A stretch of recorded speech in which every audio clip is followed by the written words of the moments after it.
आज आपण पाहणार आहोत कॅश ट्रान्झॅक्शन. आणि कॅश ट्रान्झॅक्शन जर तुम्ही केले तर त्याच्यावर लिमिट किती असणार आहे आणि त्याला टॅक्स वगैरे जो आहे तो किती लागेल. जर समजा तुम्ही लिमिटपेक्षा जास्तचं कॅश ट्रान्झॅक्शन करून टाकलं तर तुम्हाला किती त्याच्यावर दंड वगैरे लागेल हे सगळं आपण आज पाहणार आहोत. त्याच्यासाठी सेक्शन्स दिले आहेत इन्कम टॅक्समध्ये 269 ST, त्यानंतर दिलेला आहे 271 DA. त्याच्यानंतर आपण पाहणार आहोत सेक्शन 40A 3. हे 3 सेक्शन आज आपण डिटेल पाहणार आहोत. त्याच्यानंतर 269 SS जो आहे तो पण पाहणार आहोत आपण. एकूण 4 सेक्शन जे आहे ते आपण पाहणार आहोत की त्याच्यात काय काय प्रोव्हिजन्स दिलेले आहेत आणि काय काय त्याच्याप्रमाणे आपल्याला रिटर्न भरताना काळजी घ्यायची आहे. हे सगळे डिटेल्स आपण आज पाहणार आहोत. ओके, तर आपण सुरुवात करणार आहोत की 269 ST हा सेक्शन का आला याचं थोडक्यात आपण पार्श्वभूमी पाहणार आहोत, हिस्ट्री. ओके, 269 याच्या आधी मग कुठला सेक्शन होता 269 STच्या आधी? तर तो होता सेक्शन 40A3, बरोबर. याच्याप्रमाणे फक्त काय व्हायचं, जे एक्सपेन्सेस वगैरे होते ते डिसअलाउ व्हायचे. ओके, मग ते डिसअलाउ कोणाला व्हायचे की ज्याने पेमेंट केलेलं आहे. पेमेंट ज्याने केलं कॅश ट्रान्झॅक्शन त्याला ते डिसअलाउ करून टाकायचे. पण मग जो घेणारा आहे त्याच्यासाठी काहीच प्रोव्हिजन नव्हती. घेणारे तर कॅश घेतच होते. मग कॅश घेऊ नये याच्यासाठी सुद्धा काहीतरी प्रोव्हिजन असाय. यासाठी फायनान्स ॲक्ट 2017मध्ये हा सेक्शन 269 ST आला आणि 1 एप्रिल 2017 तो इफेक्टमध्ये आला. ओके, त्यामध्ये आपण आता सेक्शन वाईज पाहणार आहोत की का गरज पडली. घेणारे तर कॅश घेतच होते. मग याच्याने काय होतं, ब्लॅक मनीचं जे सर्क्युलेशन होतं ते वाढतच होतं. त्याला काही बाइंडिंग येत नव्हतं. आणि ब्लॅक मनीला अटकाव घालण्यासाठी आणि डिजिटल ट्रान्झॅक्शनला प्रमोशन करण्यासाठी आणि जेवढी इकॉनॉमीमधून कॅश कमी करता येईल, डिजिटल ट्रान्झॅक्शनकडे वळता येईल, कॅश प्लेसकडे वळता येईल, याच्यासाठी हा सेक्शन मूळतः आणला गेला इन्कम टॅक्समध्ये 269 ST. ओके, आता आपण पाहणार आहोत 269 ST सेक्शन वाईज कसा आहे. याच्यामध्ये दिलेला आहे सुरुवातीला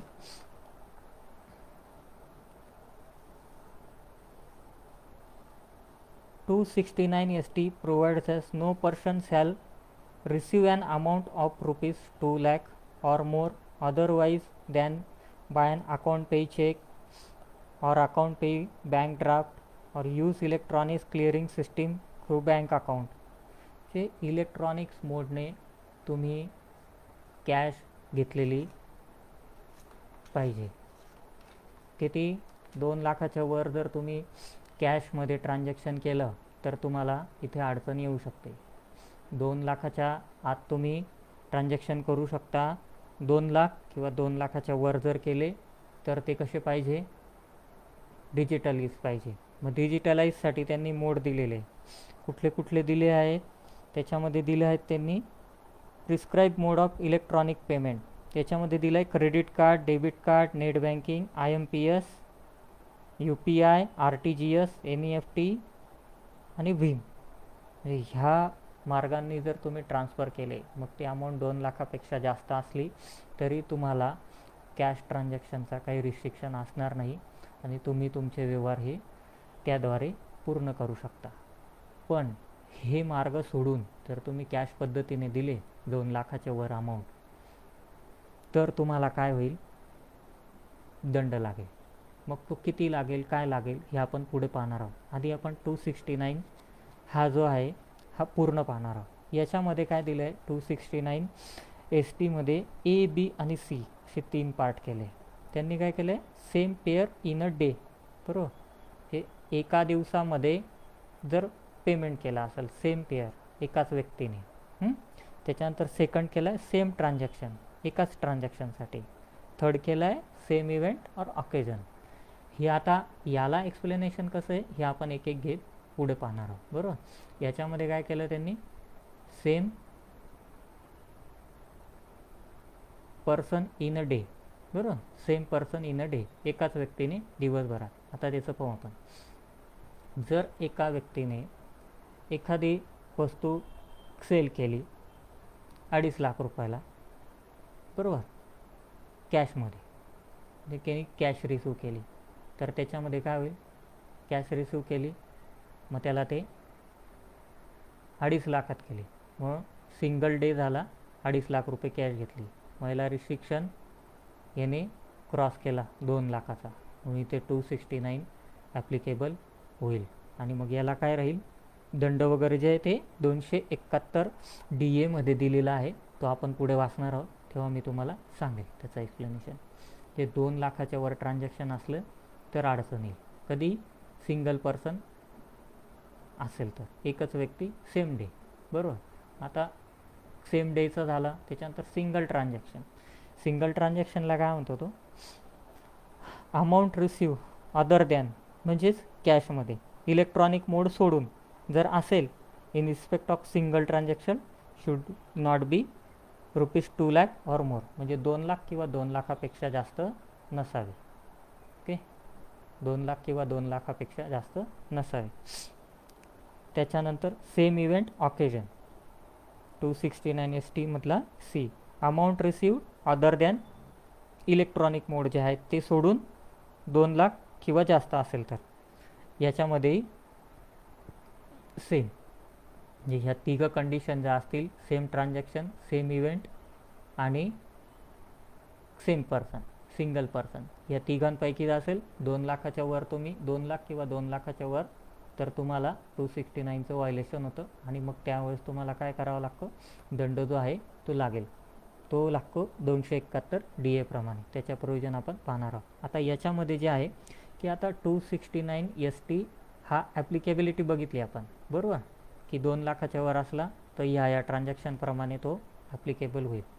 मग तो कोणाला ॲप्लिकेबल होणार नाही. ओके, हे जे 3 सिनेरिओ बघितले आपण, सिंगल डे, ट्रान्झॅक्शन आणि इव्हेंट, हे तिघही आपण उदाहरणावाईज पाहणार आहोत अजून पुढे, की जेणेकरून तुम्हाला समजण्यास सोपं जाईल, अतिशय सोप्या पद्धतीने. 3 वेगवेगळे उदाहरणं सेट केलेले त्याच्यासाठी, ते देखील मी तुम्हाला सांगणार आहे. आता आपण आधी याची ॲप्लिकेबिलिटी बघितली की कोणाकोणाला हा लागणार आहे. आता कोणाला लागणार नाही तर ते पाहू आपण, बरोबर, म्हणजे नॉन ॲप्लिकेबल, म्हणजे 269 ST कोणाला लागणार नाही. 269 ST is not applicable in the case Wien recipient is banking company, म्हणजे बँक असेल तर, बँकिंग कंपनी असेल तर, पोस्ट ऑफिस असेल तर, कोऑपरेटिव्ह सोसायटी, म्हणजे bank, post office, cooperative society असेल तर त्यावेळेस 2 लाखाचा क्रायटेरिया लागणार नाही, रिसिपियंट बँका जर असतील तर. ओके, त्याच्यानंतर आता तुम्ही म्हणाल बँकांना, म्हणजे आपण पैसे भरायला गेलो तर बँकांना काही लागणार नाही, मग आपण पैसे काढायला गेलो तर लागेल का नाही लागेल, हा प्रश्न येतो ना आपल्या मनात, की आपण ज्यावेळेस पैसे काढायला जाऊ, समजा 2 लाखाच्या वर काढले, तर मग तेव्हा 269 ST ॲप्लिकेबल होईल का, तर हा 269 ST जो आहे तो लक्षात घ्या, तो जी लोक पैसे रिसीव करतात त्यांच्यासाठी. मग असं जर म्हटलं तर मग आपण बँकेतनं पैसे काढायला गेलो, मग तो आपल्याला रिसीव होणार ना पैसे, मग त्यावेळेस लागेल का, तर त्यावेळेस त्यांनी नॉन ॲप्लिकेबिलिटीमध्ये टाकलेलं आहे की ज्यावेळेस तुम्ही विड्रॉल कराल कॅश, कुठून, बँकेमधून, बँकेतनं विड्रॉल कराल, त्यावेळेस तो नॉट ॲप्लिकेबल राहील. Okay, withdrawal from bank, post office, the restriction on cash transaction imposed by 269 ST is not applicable to withdrawal of cash from bank, cooperative bank or post office saving bank. Okay, याच्यासाठी notification दिलेलं आहे त्यांनी 1057E 5 April 2017चा. कोणाला details पाहिजे असेल तर तो notification वगैरे आपण तो देऊ शकतो. ओके, कमेंटमध्ये तुम्ही किंवा चॅटमध्ये टाकू शकतात की तो नोटिफिकेशन वगैरे पाहिजे, किंवा तुम्ही गुगलला जरी सर्च केला तरी तुम्हाला तो मिळेल. कुठला नोटिफिकेशन आहे, नोटिफिकेशन नंबर 1057E 5 एप्रिल 2017चा आहे की कॅश विड्रॉलला तुम्हाला 269 ST ॲप्लिकेबल होईल का नाही ॲप्लिकेबल होणार. ओके, त्याच्यानंतर अजून कोणाकोणाला ॲप्लिकेबल नाही होणार, तर याच्यामध्ये अजून त्यांनी काय केलेलं आहे, cash payment to few notified person, काही नोटिफाईड पर्सन दिलेले आहे, 5 टाईप्स दिलेले आहे त्याच्यामध्ये वेगवेगळ्या, की यांना देखील तो हे ॲप्लिकेबल होणार नाही. CBTTने लिस्ट हे केलेली आहे की ती लोक एक्झम्प्ट राहतील.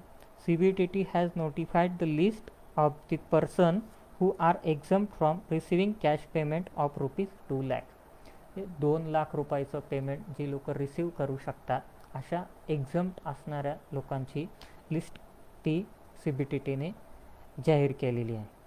बरोबर, त्याच्यामध्ये त्यांनी दिलेलं आहे, फर्स्ट दिलेलं आहे, receive by business correspondence on behalf of banking company or cooperative bank in accordance with guideline issue by RBI. जे RBIने इश्यू केलेल्या गाईडलाईनप्रमाणे banking company or cooperative bank, banking कंपन्या किंवा कोऑपरेटिव्ह म्हणजे थोडक्यात बँका ज्या असतील त्यांना ह्याच्यातनं एक्सक्लूड केलेलं आहे. बरोबर, म्हणजे त्यांना लागणार नाही, नॉन ॲप्लिकेबल. त्याच्यानंतर white label ATM operator. White label ATM operator म्हणजे जे ATMसाठी कॅश वगैरे घेतात बँकांकडून, ते भरतात, ह्या टाईपचे जे असतात ज्यांना आउटलेट वगैरे दिलेले असतात, तर ते, कारण ते काही म्हणजे बँकांचंच काम करत असतात, ते ऑपरेटर असतात, त्याच्यामुळे ते येत नाही त्याच्यामध्ये. ओके, त्याच्यानंतर थर्ड डे हे agent. Okay, prepaid Paytm instrument जे इश्यू करतात ते एजंट बाय अँड इन्श्युअर और prepaid payment instrument in accordance with authorization by RBI. RBIने ज्यांना ऑथराईज केलेले कुठले प्रीपेड पेमेंट इन्स्ट्रुमेंट इश्यू करणारे त्यांना. त्याच्यानंतर चौथी कॅटेगरी दिली क्रेडिट कार्ड अगेन्स्ट बिल, जे क्रेडिट कार्डचं बिल्स घेणारे जे लोक असतील त्यांच्यासाठी. ओके, त्याच्यानंतर अवॉर्ड आणि रिवॉर्ड असतील तर याच्यासाठी सुद्धा ते एक्सक्लूड केलेलं आहे, तो सेक्शन लागणार नाही, 2 लाखाचा criteria. Okay, receipt pertaining towards reward, award reward which is not includable in the total income under section 10(17). त्याचं नोटिफिकेशन दिलं आहे, 57 नंबरचा नोटिफिकेशन आहे, 2017, 3 जुलै 2017चा. ते देखील तुम्ही पाहू शकता, अवॉर्ड रिवॉर्डच्या बाबतीत ते आहे. ओके, त्याच्यानंतर याच्यामध्ये कोविडच्या वेळेस जी सिच्युएशन होती त्याच्यासाठी त्यांनी हे काढलेलं होता नोटिफिकेशन 7 मे 2021चा. तर तेव्हासुद्धा एप्रिल ते मेमध्ये ज्या लोकांनी कॅश दिले असेल ट्रीटमेंटसाठी, तर त्यांना देखील किंवा ज्यांनी घेतल्या असतील कॅश, त्यावेळेस परिस्थितीच अशी होती, तर त्यावेळेस देखील त्या लोकांना एक्झम केलेलं आहे कोविडच्या वेळेस. पण आता 21 आता आपला चालू आहे 24, तर आपल्याला तो काही पाहायचा नाही, फक्त ही 5 जे एक्सक्लूड केलेले हे, आणि त्याच्यानंतर 2 लाखाच्या वरती जे असेल तो हे 3 क्रायटेरिया लक्षात ठेवायचा, same pair, same transaction, same event. Okay, आता याच्यामध्ये काय होतं, 269 आणि लोन रिपेमेंट वगैरे जे असेल त्याच्यासाठी पण तुम्ही जे आहे 269 ST त्याच्यासाठी पण एक नोटिफिकेशन काढलेलं आहे, त्याच्यात ते दिलेलं आहे. याच्यासाठी आपण अजून एक सेक्शन जो आहे पाहणार आहोत, तो जो मी तुम्हाला म्हटलो SS जो आहे 269 SS, तो देखील पाहणार आहोत. तो असणार आहे लोनच्या बाबतीत, डिपॉझिट वगैरे जे असतात ना लोन त्याच्या बाबतीत, तो नेक्स्ट पाहू. आधी आपण 269 ST बघितला, याच्यामध्ये 3 दिले आहे. 2 लाख रुपये इव्हेंट, 1 पर्सन, 1 ट्रान्झॅक्शन आणि इव्हेंट ऑकेजन, या 3 कंडिशनमध्ये आहे. 2 लाखाची लिमिट, 2 लाखाच्या वरती, 2 लाख किंवा 2 लाखाच्या वर जर तुम्ही कॅशने व्यवहार केला तर तो काय असेल, ह्या सेक्शनप्रमाणे व्हायोलेशन होतं, आणि मग तुम्ही ते व्यवहार केलेले नाही, आणि मग त्याच्यावर जे तुम्ही व्यवहार केलेले असतील त्याच्यावर काय लागेल, दंड लागेल. बरोबर, मग त्याच्यावर काय होईल, किती लागेल दंड, पेनल्टी किती लागेल ते आपण आता पाहणार आहोत. ती लागेल तुम्हाला 271 DA प्रमाणे. तर 271 DA काय सांगतो ते आपण थोडक्यात पाहणार आहोत. याच्यामध्ये 271 DA म्हणतो, provides for levy of penalty if a person receive any sum in contravention of the provision of section 269 ST. he shall be liable to pay by way of penalty a sum equal to the amount of such receipt. A sum equal to the amount of receipt म्हणजे जेवढी तुम्ही amount घेतलेली असेल तेवढ्याच रकमेचं तुम्हाला penalty लागेल. Liable to पे, बरोबर. However, penalty shall not be impossible if such person prove that there were good and sufficient reason for the contravention. Penalty under this section shall be imposed by the joint commissioner. म्हणजे जे Sina powers आहे असं ते म्हणत आहे. आणि याच्यामध्ये जे आहे, जर तुम्ही सफिशियंट जर तुम्ही कारण देऊ शकले की एखाद्या इमर्जन्सी सिच्युएशनमध्ये तुम्ही कॅश पेमेंट केलेलं आहे, तर त्या केसमध्ये तुम्हाला इथे 271 DA जो दंड आहे त्याच्यापासून तुम्ही वाचू शकता. हे केव्हा लागेल तुम्हाला दंड? ज्यावेळेस तुम्ही असेसमेंट तुमची होईल त्यावेळेस तुम्हाला ॲसेसिंग ऑफिसर वगैरे जे आहेत ते नोटीस वगैरे काढून ही कॅश ट्रान्झॅक्शन तुमच्या बुक्समध्ये दिसतील, तर त्यावेळेस तुम्हाला ते ह्याच्या नोटिसा येतील आणि तेव्हा तुम्हाला ते दंड वगैरे ते भरा असे डिमांड वगैरे येऊ शकतील. किंवा तुम्हाला ऑडिट वगैरे जर ॲप्लिकेबल असेल तर ऑडिटच्या याच्यामध्ये तुम्हाला ते डिक्लेअर करावं लागतं की तुम्ही कॅश ट्रान्झॅक्शन किती केले, काय केले, हे त्याचं सगळं डिटेल्स हे द्यावं लागत असतं. आता याच्यामध्ये त्यांनी एक उदाहरण देखील दिलेलं आहे की समजा तुम्ही 3-4 ट्रान्झॅक्शन केले, काही कॅश केले, 3-4 बिलांच्या अगेन्स्ट काही कॅश पेमेंट घेतले वेगवेगळ्या बिलांच्या अगेन्स्ट, तरी देखील तुम्हाला तो जो आहे हा ॲप्लिकेबल होणार आहे सेक्शन. ओके, जर ती अमाऊंट 2 लाखाच्या वर गेली तर. याच्यानंतर आपण पाहणार आहोत 269 SS. ओके, याचे उदाहरणं राहिले आहेत, ते उदाहरण आपण आधी पाहून घेऊ 269 STचे. याच्यामध्ये जर समजा इथे काय म्हणतो, जेवढी तुम्ही अमाऊंट पेमेंट केली 271 TA मध्ये, जेवढी तुम्ही कॅशमध्ये पेमेंट केली तेवढा पूर्णच्या पूर्ण तुम्हाला दंड लागेल, हे एक लक्षात आलं. आणि 269 ST मध्ये काय आहे, 2 लाखाच्या वर अमाऊंट असेल तर ती जर तुम्ही कॅशमध्ये दिली तर तुम्हाला त्याच्यावर दंड भरावा लागेल. आणि दंड किती लागेल, जेवढी तुम्ही कॅश अमाऊंट पेमेंट केलेली असेल तेवढी पूर्णच्या पूर्ण ती तुम्हाला दंड म्हणून लागेल. असं नाही की 2 लाख सोडून द्यायचे आणि 2 लाखाच्या वरच्याच अमाऊंटवर तुम्हाला दंड लागेल. पूर्ण समजा तुम्ही 2.5 लाख रुपये कॅश पेमेंट केलं तर पूर्णच्या पूर्ण 2.5 लाख रुपये तुम्हाला दंड म्हणून भरावे लागतील. त्यामुळे कॅश ट्रान्झॅक्शन करताना ह्या काळजी तुम्ही घेतल्या पाहिजे. ओके, याच्यामध्ये अजून एक म्हटलेले एनी ट्रान्झॅक्शन म्हटलेले त्यांनी. ओके, 269 ST मध्ये असं काही याला वेगळं हे दिलेलं नाही तुम्ही की कुठलंही ट्रान्झॅक्शन असले तरी ते याच्यामध्ये त्यांनी घेतलेलं आहे.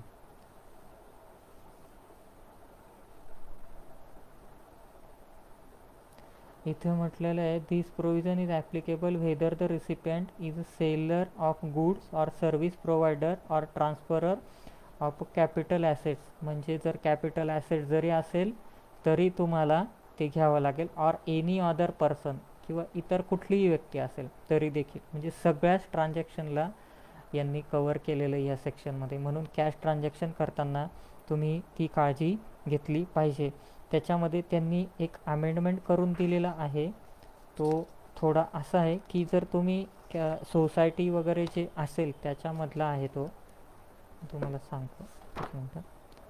269 SS साठी करून दिलेला आहे तो. आपण 269 SS बघू तेव्हा बघू, त्याच्यामध्ये त्यांनी अमेंडमेंट दिलेलं आहे.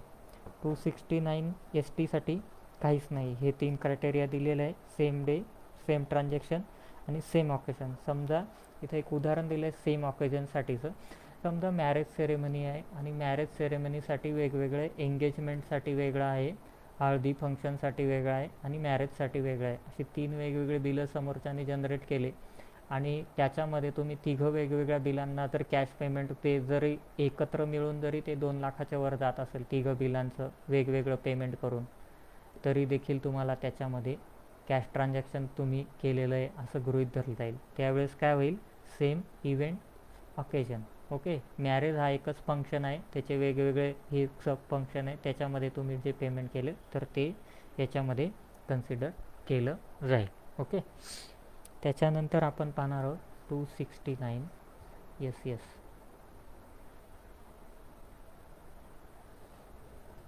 269 SS हा सेक्शन आहे. हा कशासाठी आहे? 269 SS of the income tax prohibits any person from taking or accepting any loan or deposit in cash where the amount exceed ₹20,000. Okay. 269 SS काय म्हणतो? जर एखाद्या व्यक्तीने any person from taking or accepting any loan or deposit in cash 20,000च्या वर जर ती amount असेल तर त्याच्यामध्ये तुम्हाला हा सेक्शन लागू होतो. आता आपण इन्कम टॅक्समध्ये नेमका हा काय म्हटलेला आहे तो डायरेक्ट पाहू. 269 SS इन्कम टॅक्स ॲक्टमध्ये 269 SS असं म्हणतो.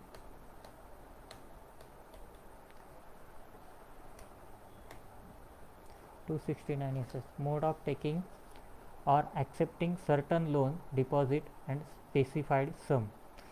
याच्यामध्ये म्हणतो आहे no person shall take or accept from any other person here refer to as the depositor any loan of or deposit or any specified sum otherwise than by an account pay check or account pay bank draft or use of electronic clearing system through a bank account if. म्हणजे जे electronics मोड जे दिलेले आहेत ते electronics मोड सोडून check वगैरे सोडून जर तुम्ही केलं तर the amount of such loan or deposit specified sum aggregate amount such loan deposit specified sum. Loan किती आहे, त्याचं डिपॉझिट किती आहे, त्याच्यानंतर डेट ऑफ टेकिंग ॲक्सेप्टिंग ते कधी घेतलेलं आहे आणि कधी पेमेंट करताय हे. त्याच्यानंतर अमाऊंट और aggregate amount deferred clause A2. त्याचा डिफरन्स वगैरे असं काही नाही. ते ₹20,000 और मोर. त्याला त्याने सरळ सांगितलं की थोडक्यात लक्षात ठेवायचं 20,000 किंवा 20,000पेक्षा जास्त जर अमाऊंट तुम्ही ॲक्सेप्ट केली असेल डिपॉझिट लोनसाठी तर त्यावेळेस एखाद्या पर्सनने, बरोबर पर्सननी म्हटलं आहे, तर त्यावेळेस तुम्हाला हा सेक्शन ॲप्लिकेबल होईल. पर्सनसाठी म्हटलेलं आहे. पण त्याच्यात त्यांनी काय केलं आहे, काही लोकांना एक्सक्लूड केले म्हणजे सोडून दिले की ह्या लोकांना तो लागू होणार नाही. कुठला? 269 SS. पहिला जो होता तो कशाच्या बाबतीत होता? जे आपण कॅश ट्रान्झॅक्शन करणार आहोत त्याच्या बाबतीत. आणि हा जो आहे हा कशाच्या बाबतीत आहे? कर्ज घेत आहोत आपण. समजा कोणाकडून आपण उसनवार दाखवतो की एखाद्याकडून आम्ही उसनवार पैसे घेतले, बरोबर, त्या केससाठी हा सेक्शन आहे 269 SS. तुम्ही लोन घेत आहात कोणाकडून, बरोबर, तर ते कॅशने घेतला असेल किती? 20,000च्या 20,000 और ₹20,000 और मोर म्हटलेलं आहे. 20,000 किंवा 20,000पेक्षा जास्त जर घेतला असेल तर 269 SS हा तिथे लागू होतो. म्हणजे त्याच्यापेक्षा तुम्ही कॅशमध्ये लोन घेऊ शकत नाही, बरोबर. मग त्याच्यासाठी काय म्हटलं आहे? इतर लोक सोडून. मग आता ती काय म्हटलं आहे? कुठले सोडून? मग provided the provision of this section shall not apply to any loan or deposit specified sum taken or accepted from any loan or deposit or specified sum taken or accepted by. कोणाकडून घेतल्यावर तुम्हाला ते हे नाही होणार? Government, banking company, post office, saving bank, cooperative bank, corporation establishment, central, state, provincial. Okay. जे गव्हर्नमेंटकडून मिळाले असतील, बँकांकडून घेतलेले असतील तर अशा बाबतीत तुम्ही ते 20,000च्या वर जरी असले तर त्याच्यामध्ये तुम्हाला 269 SS हा लागू होणार नाही. ओके, आलं लक्षात? 269 SS हा इन्कम टॅक्समध्ये जसा दिला आहे तसा आपण थोडक्यात वाचला. पण एक लक्षात घ्यायचं, एवढा सेक्शन न लक्षात घेता फक्त 20,000 ही अमाऊंट लक्षात ठेवा. 20,000 किंवा 20,000पेक्षा जास्त जर आपण उसनवार कोणाकडून दाखवत असू आपल्या बुक्समध्ये तर ते दाखवायचे नाही. 20,000पेक्षा 20,000 किंवा 20,000पेक्षा जास्त कॅशमध्ये दाखवता येणार नाही. इतर बँकिंग कंपनी, कोऑपरेटिव्ह इस्टॅब्लिशमेंट ह्या ज्या आहे गव्हर्नमेंट वगैरे ह्या सोडून यांना एक्सेप्शन दिलेलं आहे. ओके. आता याच्यानंतर आपण पाहणार आहोत 269 SS. आता तुम्ही जर 269 SS क्लास समजा डिफॉल्ट केला, जर घेतलंच तुम्ही कॅश, तर काय होईल? If a person accept a loan or deposit in cash violation 269 they are liable to penalty equal to the amount of the loan or deposit. Okay, जर तुम्ही जेवढी अमाऊंट घेतली असेल त्याच्या इक्वल टू, म्हणजे तेवढीच तुम्हाला अमाऊंट ती भरावी लागेल. याच्यामध्ये मी तुम्हाला म्हटलं होतं अमेंडमेंट आलेली आहे 269ला, ती आपण सांगतो मी तुम्हाला एक. त्याच्यामध्ये 269 अमेंडमेंट आलेली आहे. याच्यामध्ये अजून त्यांनी लिमिट 20,000ची जी आहे ती वाढवली. ती कोणासाठी वाढवली आहे? ती 2 लाखापर्यंत आहे. For primary agriculture credit society. जर क्रेडिट सोसायटी असेल, ॲग्रिकल्चर क्रेडिट सोसायटी त्याच्यासाठी, आणि cooperative agriculture and rural development bank, ह्या दोन यांच्यासाठी जी आहे ती 20,000ची लिमिट जी आहे ती कितीपर्यंत केली? 2 लाखापर्यंत केलेली, की कॅश तुम्ही याच्यामध्ये ते डिपॉझिट घेऊ शकता किंवा लोनमध्ये घेऊ शकता. कोणासाठी? प्रायमरी ॲग्रिकल्चर क्रेडिट सोसायटी, आणि सेकंड दिलं आहे primary cooperative agriculture and rural development bank यांच्यासाठी ते अमेंडमेंट आलेलं आहे. आणि बाकी मग याला पेनल्टी जी ती 271 प्रमाणे जी आहे तीच लागणार आहे. जेवढी अमाऊंट तुम्ही घेतली तेवढीच अमाऊंट तुम्हाला दंड भरून लागेल. ओके, हे झालं कर्जाच्या बाबतीत. 269 ST पाहिला, 269 SS पाहिला. ओके, आता याच्या आधी मग काय होतं? पेनल्टी पाहिलं आपण 279 DA 3 पाहिले. त्याच्यानंतर 4th आपण पाहणार आहोत सेक्शन 40A 3. ओके, याच्यामध्ये दिलेलं आहे ज्यावेळेस 269 ST नव्हता मग त्यावेळेस काय होत होतं? त्यावेळेस काय होतं, जी लोक खर्च करत होती ना, म्हणजे समजा आता मी एखादी वस्तू माझ्या व्यवसायासाठी विकत घेतली. समजा मी लॅपटॉप घेतला आणि तो आहे 2.5 लाख रुपयाचा, आणि मी कॅश पेमेंट करून दिला 2.5 लाख रुपये. तर त्यावेळेस काय होईल? तो जे पेमेंट केलेला असेल 2.5 लाख रुपये, तो काय होईल? डिसअलाउ होईल, म्हणजे एक्सपेन्स डिसअलाउ होत होते जेव्हा 269 ST नव्हता तेव्हा. फक्त एवढी एकच होती. मग आता 40A3 काढून टाकला का?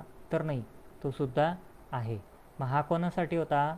40A3 जी लोक पेमेंट करत होती त्यांना. पण जे पेमेंट घेणारे होते त्यांच्यासाठी काही होतं का? नाही. मग ते काय म्हणायचे? देऊन टाका कॅश. मग इकडे देणाराही दाखवायचा नाही, घेणाराही दाखवायचा नाही. मग याच्यामुळे काय होतं? ब्लॅक मनीचं सर्क्युलेशन वाढत होतं. ह्याच ब्लॅक मनीला, म्हणजे जर समोरच्याने घेतले जरी तर त्यालाही काहीतरी शासन झालं पाहिजे, त्यालाही काहीतरी दंड झाला पाहिजे. म्हणून मग 269 ST आला. म्हणजे जर ज्यावेळेस मी कॅशमध्ये एखादी गोष्ट विकतोय, एखादी वस्तू विकतोय, तर त्यावेळेस जी कॅश अमाऊंट मी माझ्याकडे ठेवेल ती जर 2 लाख किंवा 2 लाखाच्या वरती असेल तर तिलासुद्धा मला टॅक्स लागला पाहिजे किंवा दंड लागला पाहिजे. मी तो कॅश व्यवहार केला नाही पाहिजे. समोरच्या पार्टीला सांगितलं पाहिजे की तुम्ही कॅश देऊ नका, DD द्या. DD electronic, NEFT, RTGS, UPI जे मोड आहे इलेक्ट्रॉनिकचे त्याच्याप्रमाणे तुम्ही अकाउंटला ट्रान्सफर करा. तर हे सगळं मी केलं पाहिजे, याच्यासाठी 269 ST हा आलेला आहे. आणि त्याचा वापर तुम्ही व्यवसायासाठी केलाच पाहिजे. जर केला नाही आणि केस लागली तुमची इन्कम टॅक्सची, तर त्यावेळेस तुम्ही जेवढेही कॅश ट्रान्झॅक्शन तुमच्या खरेदीच्या अगेन्स्ट दाखवलेले असतील, विक्रीच्या अगेन्स्ट दाखवलेले असतील, तर त्यावेळेस तुम्हाला 269 ST आणि 40A3 हे दोघंही तुम्हाला ॲप्लिकेबल होतील आणि तुम्हाला दंड त्यावेळेस भरावा लागेल. हा जो 40A जो आहे, तुम्ही समजा माल खरेदी केला आणि त्याला कॅश पेमेंट केला, म्हणजे झाला तुमचा प्रॉब्लेम, बरोबर. आणि ज्यावेळेस तुम्ही विक्री केली आणि कॅश घेऊन टाकली तर तेव्हा मी लागतो, बरोबर, 269 ST. आधी 269 ST नव्हता तेव्हा लोक सगळं कॅशमध्ये, माल विकायचा घे कॅश, माल विकायचा घे कॅश. आता काय झालं? दोघीकडून बंदी झाली. विकतानाही कॅश घ्यायची नाही आणि खरेदी करतानाही कॅश द्यायची नाही. खरेदी करतानाही दिली तर मग तिथे 40A3 आणि विकताना कॅश घेतली तर 269 ST. हा लक्षात. पण दोघांमध्ये लिमिटचा फरक आहे. तिकडे काय कॅश घ्यायला लिमिट काय दिली त्यांनी? 2 लाख 2 लाखाच्या वर, म्हणजे 2 लाखाच्या आत तुम्ही कॅश घेता येईल. इकडे काय दिली लिमिट, इकडे लिमिट काय दिली ती पाहू आपण 40A ला. म्हणजे एक्सपेन्स केव्हा तुमचा डिसअलाव होईल. Section 40A(3). Okay.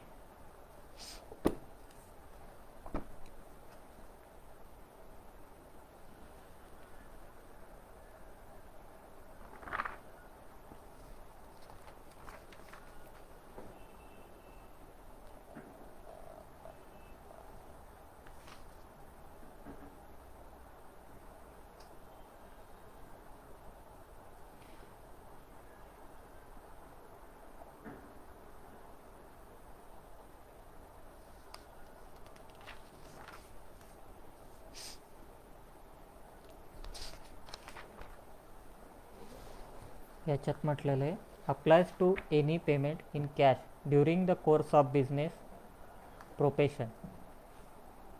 Apply to any payment made in cash, कुठलंही पेमेंट दिलं असेल कॅशमध्ये. It's pertain specified type expense mention under the provision. Cash payment, prohibition on cash payment. Okay. Prohibit certain types of business expenses being paid in cash payment exceed specified limit. काय मग specified limit? The specified limit for cash payment under section 40A(3) is currently 10,000. किती आहे? 10,000 रुपये. Any payment made in cash exceeding this limit is not allowed as a deduction while computing the taxable income. म्हणजे तुम्हाला profit and लॉसला ही allow होणार नाही. कुठली? 10,000 रुपये. जर तुम्ही 10,000च्या वर कॅश पेमेंट केलं तर किती दिली आहे? 10,000 रुपये. एक्सेप्शन, त्याला एक्सेप्शन पण दिलेले आहे. तर काय एक्सेप्शन आहे 40(3)ला? Provide certain exception where cash payment exceeding the specified limit may allow payment made to government or banking institution. म्हणजे आता पेमेंट तुम्ही बँकेत भरायला गेले तर लागेल का? 10,000च्या वर नाही लागणार. गव्हर्नमेंटला दिले तर नाही लागणार. गव्हर्नमेंटला सगळंच माफ आहे. गव्हर्नमेंट काही कॅश घेऊ शकतं, काही देऊ शकतं, त्यांना काहीच रिस्ट्रिक्शन नाही. फक्त माणसांनाच आहे. बँकांनाही सूट देऊन टाकली. Payment made for meeting expenditure incurred in the business of flying, hiring और लिजिंग गुड्स कॅरेज. तर याच्यासाठी दिलेलं त्यांनी लिझिंग गुड्स वगैरेचे जे बिझनेस असतील गुड्स कॅरेजचे, तर त्याच्यासाठी त्यांनी दिलेलं. त्याच्यासाठी एक एक्सपेन्सेसचा जो आहे ना तो काहीतरी वाढवलेला लिमिट, तो मी एक जस्ट व्हेरीफाय करून त्याला काहीतरी 35,000पर्यंत केलेला आहे याच्यामध्ये. आणि payment made for meeting expenditure incurred in the business of manufacturing और प्रोसेसिंग ऑफ गुड्स और in a business where the goods are not ordinary carried vehicle conveyance. जे गुड्स कॅरेज वगैरे जे व्यावसायिक आहे त्यांच्यासाठी एक्सेप्शन दिलेलं आहे. कारण तिथे काय होतं आहे, कॅशमध्ये बरेचसे व्यवहार होतात, त्याच्यामुळे तिथे त्यांना ड्रायव्हर वगैरे जे असतात त्याच्यासाठी हायर करणारे, गाड्या हायर करणारे, त्यांच्यासाठी त्यांनी दिलेलं आहे. आणि एक्सेप्शन फक्त गव्हर्नमेंट बँकिंग आणि हायरिंग, लिझिंग, गुड्स कॅरेजचे जे आहेत त्यांना दिलेले आहे. Incurred business manufacturing process goods or in business where the goods are not ordinarily carried in vehicle or conveyance. Meeting expenses जे असतील मॅन्युफॅक्चरिंग वगैरे प्रोसेसिंगचे, तर त्याच्यासाठी सुद्धा फक्त मीटिंग एक्सपेन्सेससाठी दिले आहे. त्याच्यानंतर लिझिंग गुड्स वगैरे कॅरेज आहे त्याच्यासाठी, आणि गव्हर्नमेंट आणि बँकिंग ह्या लोकांना एक्सेप्शन सोडून बाकी सगळ्यांना 40A(3) जो आहे तो लागू आहे. आणि मग त्याच्यानुसार जर तुम्ही काही एक्सपेन्सेस केलेले असतील 10,000च्या वरती तर तुम्हाला ते डिसअलाउ होऊ शकतात. तो एक्सपेन्स डिसअलाउ होऊ शकतो. एक्सपेन्स डिसअलाउ झाला म्हणजे काय झालं? ज्यावेळेस खर्च नामंजूर होतो म्हणजे काय होतो? नफा वाढतो. खर्च कमी झाला तर काय होईल? प्रॉफिट वाढतो. ओके. मग प्रॉफिट वाढला तर त्याच्यावरचा टॅक्स वाढतो. आलं लक्षात?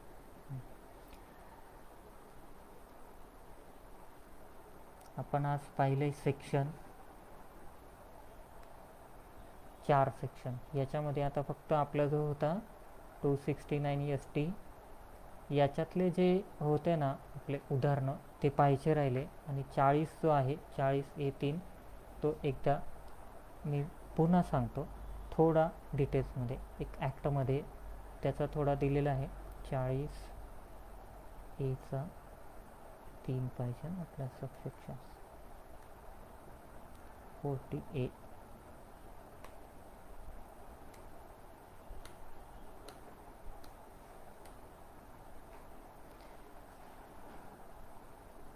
याच्यामधला 3 पाहिजे आपल्याला.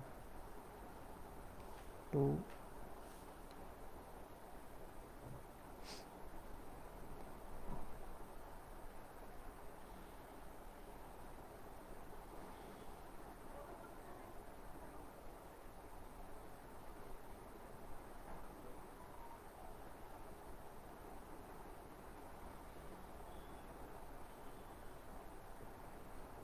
हे सगळे सेक्शन का असतील आणि कशासाठी असतील तर फक्त कॅश सर्क्युलेशन थांबवण्यासाठी. 269ST तर मुळात फक्त तुम्ही जे कॅश जे घेणारे होते त्यांच्यावर बंधनकारक व्हावं की त्यांनी कॅश स्वीकारू नये. काय त्याच्यात काही लोकांना एक्सेप्शन दिले ते देखील आपण पाहिले. 40 फक्त एकदा पुन्हा सांगतो.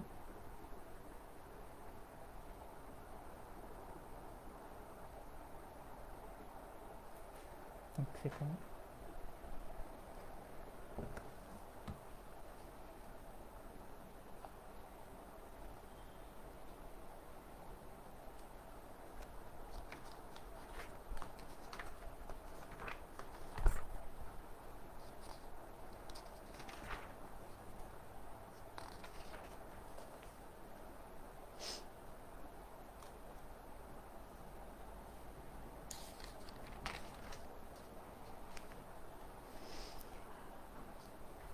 याच्यामध्ये काय सांगितलं आहे 40A सबसेक्शन 3 मध्ये amount not deductible in respect of expenditure exceeding ₹10,000.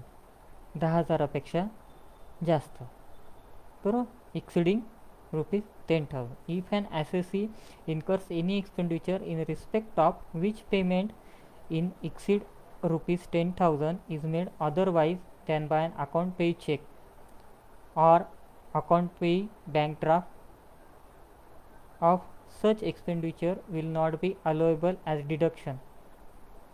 However, prescribe the cases circumstances which payments exceed 10,000 may made otherwise than by an account pay check draft without attracting the disallowance. Even payment made for purchase of goods fall within the expression expenditure occurring. जे खरेदीसाठी जरी केलेला असेल तरी तो होईल.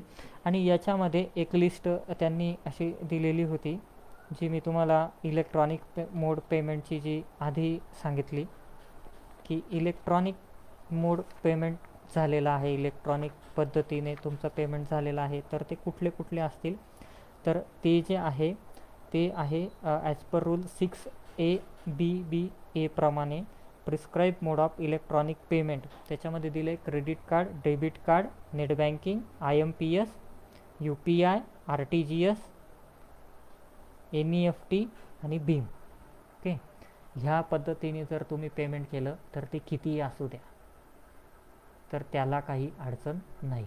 Okay, फक्त तुम्हाला कॅश ट्रान्झॅक्शन करतानाच काळजी घ्यायची आहे. कॅशमध्ये शक्य असेल तेवढे कमीत कमी व्यवहार करायचे आहेत. कॅश द्यायची नाही किती 2 लाख किंवा 2 लाखाच्या वर. आणि घ्यायची नाही उसनवारी किती, त्याला लिमिट किती दिली आहे आता बघितलं ना आपण 40 किती दिली आहे. ही एक्सपेंडिचरची झाली. 269SS पाहिला आपण डिपॉझिट ते त्याला किती दिली आहे 10,000.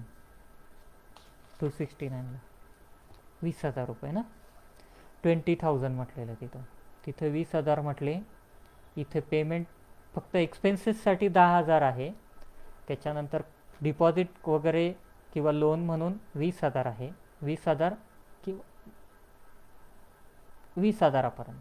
ओके, आणि इथे काय आहे कॅश ट्रान्झॅक्शनसाठी 2 लाखाच्या वर 269 ST साठी लिमिट. ही कोणत्या वेळेस, जेव्हा आपण स्वीकारतो, एखाद्याकडून पैसे घ्यायचे असतील तर त्यावेळेस 269 ST. कशाच्या बदल्यात आपण माल विकला किंवा कुठलेही ट्रान्झॅक्शन केले, कशासाठी पैसे घेत असो तर याच्या बाबतीत, आणि डिपॉझिट वगैरे घेत असेल त्याच्या बाबतीत 20,000. ओके. घेताना जर ट्रान्झॅक्शनच्या बिझनेसच्या ट्रान्झॅक्शनच्या याच्यात घेत असू तर किती, ABC 269चे लक्षात ठेवायचे. Same pair, in a day, same transaction आणि सेम इव्हेंट ऑकेजन. याच्यामध्ये किती लागतील, 2 लाख.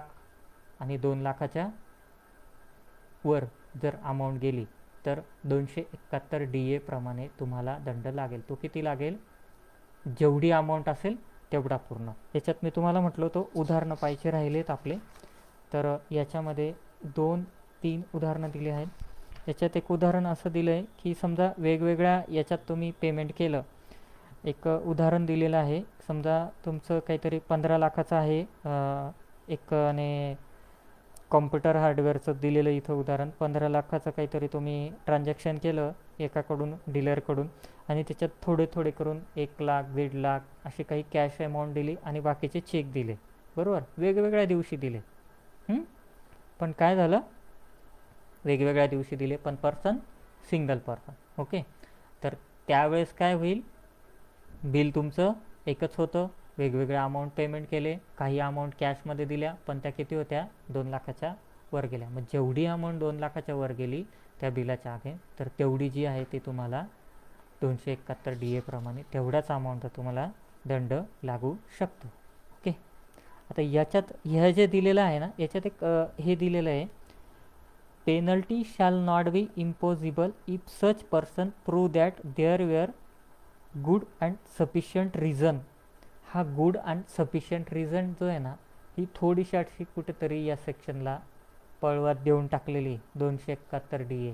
किंवा इन इमर्जन्सी सिच्युएशनमध्ये तुम्हाला काहीतरी मार्ग असावा बा, की नाही तर मग एकदमच स्ट्रिक्ट रूल सारखं होईल ना, की तुम्ही एकदमच स्ट्रिक्ट की नाही ऑनलाईनच दिले पाहिजे किंवा UPIच दिले पाहिजे. आता जिथे समजा तुम्ही एखाद्या ट्रायबल भागात गेले आणि तिथं काहीच चाललं नाही, नेट चाललं नाही, बँका नाही, काही नाही, मग अशा परिस्थितीत तुम्ही काय करणार, तुमच्याकडे कॅश आहे पण तुम्ही देऊ नाही शकणार, असं होईल का इमर्जन्सी. म्हणून त्याच्यासाठी हा दिलेला आहे आणि तो थोडा योग्यच वाटतो तिथं दिलेला.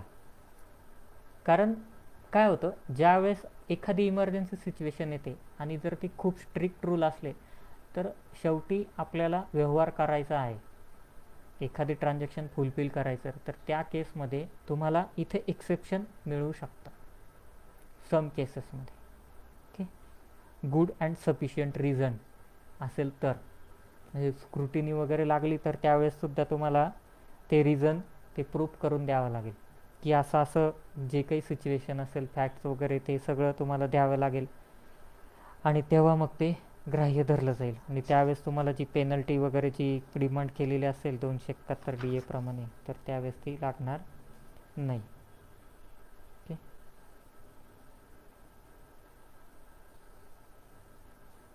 अजून याच्यामध्ये 271 DA झाला, 269 ST.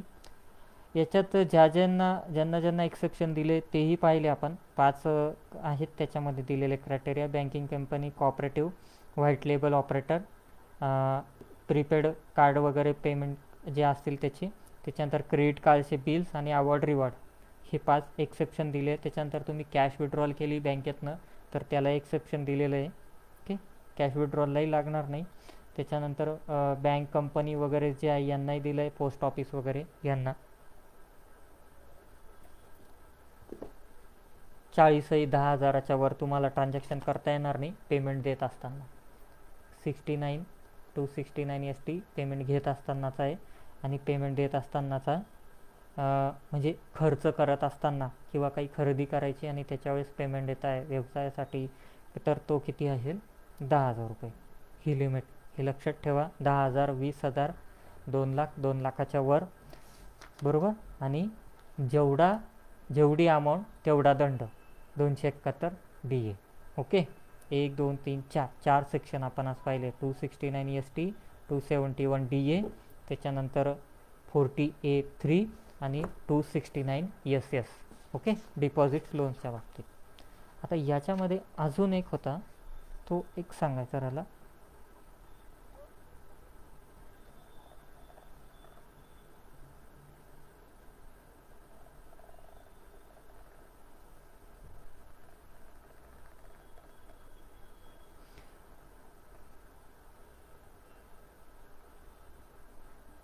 सिंगल ट्रान्झॅक्शनचा जो होता ना, तो याच्यामध्ये एक 3 जुलै 2017चा दिला आहे.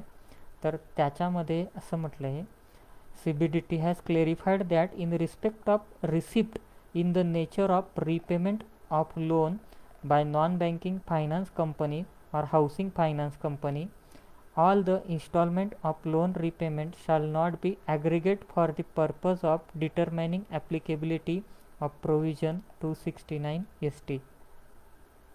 बरोबर, रिपेमेंट करायचं असेल तर ॲग्रिगेट झालेली नाही पाहिजे. Shall not be aggregate for the purpose of determine applicate provision of this section shall applicable on one instalment of loan.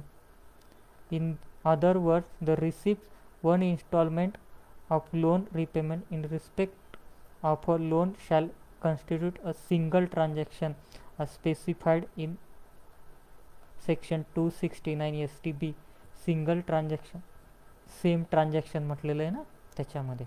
तर तो देखील काय होईल, इथे 2 लाख किंवा 2 लाखाच्या वर नको पाहिजे. NBFC असेल किंवा NBFC किंवा इतर हाऊसिंग फायनान्स कंपनी असतील त्यांच्यासाठी 2 लाखाच्या वर नको काय कॅश पेमेंट. तर तो देखील नको पाहिजे. हा एक होता मुद्दा सांगायचा राहिलेला. अजून याच्यामध्ये कॅश ट्रान्झॅक्शनवरती बाकी जे होते, आपण ब्लॅक मनीच्या संदर्भातच हा थोडासा लागून होता, म्हणून आपण लगेचच ब्लॅक मनीचा आपण मागच्या सेशनला घेतला होता. त्याच्यानंतर आपण लगेचच हा घेण्याचा उद्देश तोच होता की ब्लॅक मनी आपण तेव्हा इन्कम टॅक्स ऑफिसर जे आपल्या उत्पन्नात वाढ वगैरे जे करून घेतात ट्रान्झॅक्शनच्या याच्यानुसार, किंवा आपल्याकडे एक्सप्लेनेशन नसतं, तेव्हा आपण 69ABCD जे होते ते सगळे पाहिले, 68 पण पाहिलं होता. ह्या सगळ्या प्रोव्हिजन आपण इन्कम टॅक्सच्या पाहिल्या होत्या. त्याच्यानंतर आपण याच्याही पाहिल्या होत्या, ब्लॅक मनी ॲक्टच्या ही पाहिल्या होत्या. त्याच्यानंतर त्याच्यामध्ये आपला फक्त MD जो आहे तो राहिलेला आहे, महाराष्ट्र डिपॉझिटर MPID जो आहे, MPID हां तो राहिला आहे. डिपॉझिटरचा इंटरेस्ट जो प्रोटेक्ट करतो तो ॲक्ट राहिलेला आहे, तो देखील आपण घेऊ.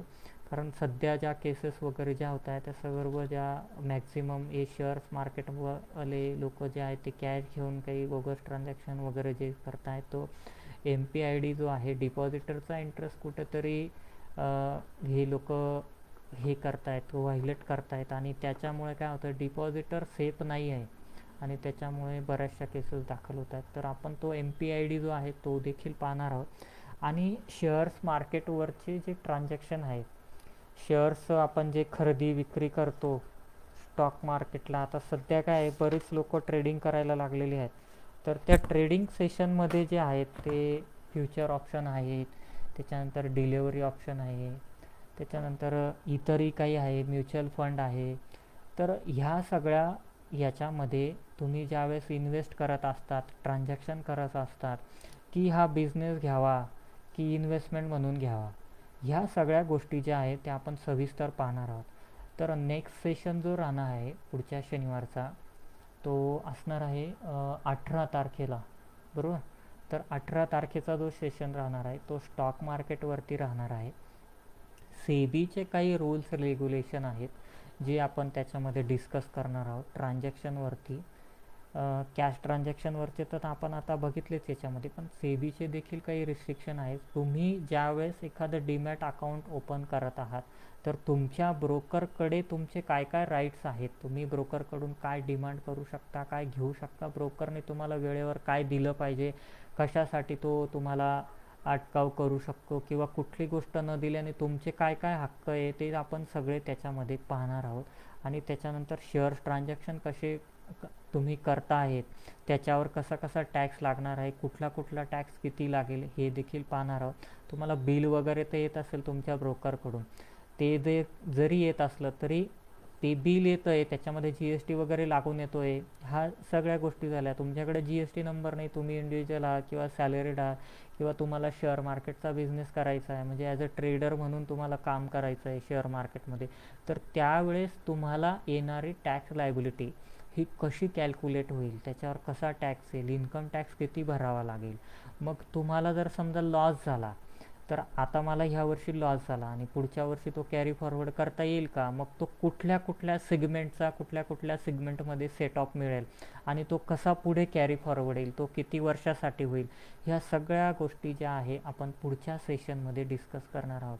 तर तुमचे शेअर मार्केटमध्ये जी लोक काम करणारे असतील, स्टॉक ब्रोकर असतील, ते असतील, तर त्यांना देखील तुम्ही ही सांगा की तो जो सेशन आहे तो याच्यावर होणार आहे. तर त्यावेळेस तुम्ही तो जॉईन करू शकता किंवा तुमचे कोणी मित्र कंपनी असेल त्यांना देखील सांगू शकता की शेअर मार्केटवरती आपण एक तो सेशन जो राहणार आहे पुढचा सॅटर्डेचा तो घेणार आहोत. त्याच्यामध्ये आपण शेअर्स आणि शेअर्सवर, डिव्हिडंटवर, शेअर्समधले जेवढे काही ट्रान्झॅक्शन, म्युच्युअल फंड वगैरे यांच्यावर कसा कसा टॅक्स लागेल तो सगळा आपण त्याच्यावर पाहणार आहोत. त्याचं कॅल्क्युलेशन, ऑडिट, लिमिट, ह्या सगळ्या गोष्टी, कधी कधी कंप्लायन्स करायचा इन्कम टॅक्सच्या दृष्टीने, तो सर्व आपण याच्यामध्ये पाहणार आहोत 18 तारखेला ह्याच महिन्याच्या पुढच्या शनिवारी. ओके, तर ठीक आहे. आता इथपर्यंत भरपूर काही गोष्टी मी सांगण्याचा प्रयत्न केला आहे. याच्यामध्ये आपण पुन्हा एकदा रिपीट करतो. 269 ST बघितला 2017 पासून आला, एप्रिल 17 काय येण्याचा पर्पज होता, ब्लॅक मनीला रिस्ट्रिक्शन करण्यासाठी. हा येण्याआधी फक्त 40A3 खाली एक्सपेन्सेस डिसअलाव होत होते, पण ते कोणासाठी होते, जो पेमेंट देत होता त्याचे एक्सपेन्स डिसअलाव होत होते, पण मग जो घेत होता कॅश त्याला तर काहीच नव्हतं, म्हणून मग 269 ST आला. आणि जो कॅश घेईल 2 लाख किंवा 2 लाखाच्या वर, तर त्याला देखील दंड द्यावा लागेल, म्हणून 269 ST आला. तर दंडाची प्रोव्हिजन दिली 271 DA मध्ये, बरोबर. तर आपण हे 269 ST केला, 271 DA देखील केला. त्याच्यानंतर 269 SS जो आहे तो आहे डिपॉझिट्स, लोन वगैरे, त्याची लिमिट आहे 20,000 रुपये, बरोबर. त्याच्यानंतर 40A3 जो पाहिला आपण, त्याची लिमिट आहे 10,000 रुपये. आणि 269 STची आहे 2 लाख, 2 लाखाच्या वरती, बरोबर.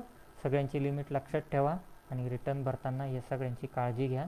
आम्ही इन्कम टॅक्सवरती कन्सल्टिंगचं काम करत असतो आणि नंतरच्या शनिवारी जो आहे तो आम्ही एक इन्कम टॅक्स रेडवर देखील एक कार्यक्रम घेणार आहोत. तुमचे काही प्रोफेशनल मंडळी जी ओळखीचे असतील त्यांना देखील सांगा की त्याच्यामध्ये